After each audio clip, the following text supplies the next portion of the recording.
ఈ రోజు ప్రారంభమైన అసెంబ్లీ ద్వారా రాష్ట్ర అభివృద్ధి భవిష్యత్తు స్పష్టంగా కనిపిస్తుందని పలువురు తెదేపా ఎమ్మెల్యేలు అభిప్రాయపడ్డారు. గవర్నర్ ప్రసంగంలో ప్రతి అక్షరం నిజమని, దీనిపై అనవసర రాద్ధాంతాన్ని ప్రతిపక్షాలు బానుకోవాలని ఎమ్మెల్యేలు బోండా ఉమామహేశ్వరరావు, ఆలపాటి రాజేంద్ర ప్రసాద్లు అన్నారు.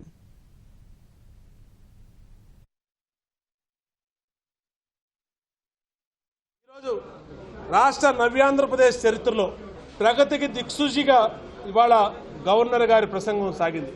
తొలి ప్రసంగం గవర్నర్ గారు 50 నిమిషాల పాటు గత 3 సంవత్సరాలుగా ఈ రాష్ట్ర అభివృద్ధిలో కీలక పరిణామాలు ఏమేమి జరిగినాయి అనేది కూడా స్పష్టంగా చెప్పటం, దాన్ని ఈ 3 సంవత్సరాల అభివృద్ధికి ఈ రోజున జరిగినటువంటి గవర్నర్ గారి ప్రసంగంలో ప్రతి సమస్యని కూడా ప్రతి విషయాన్ని కూడా కులంకుషంగా సాధించి చెప్పడం జరిగింది.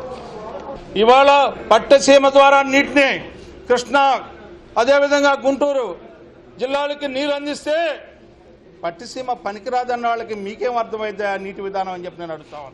ఇవాళ సర్ప్లస్ స్టేట్గా ఉన్నామంటే అది ఏ రకమైన దూరదృష్టితో ఆలోచించిన ముఖ్యమంత్రి ఉండబట్టి దాన్ని చెప్పడం తప్ప అని అడుగుతున్నా, దాన్ని ప్రసంగించడం అబద్ధమా అని చెప్పి నేను అడుగుతా ఉన్నా.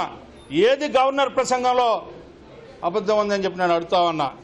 అసత్యాలు పలికిస్తా ఉన్నారు. 4 సార్లు మంచినీళ్ళు అయినాయి అని ఆయన వయసు బట్టి 4 సార్లు మంచినీళ్ళు తాగితే దానికి కూడా మీరు పేర్లు పెట్టేలాగా ఉంటే ఇవాళ ఆడలేక మధ్యలో ఓడు అన్నట్టుగా మీ వ్యవహారం ఉంది.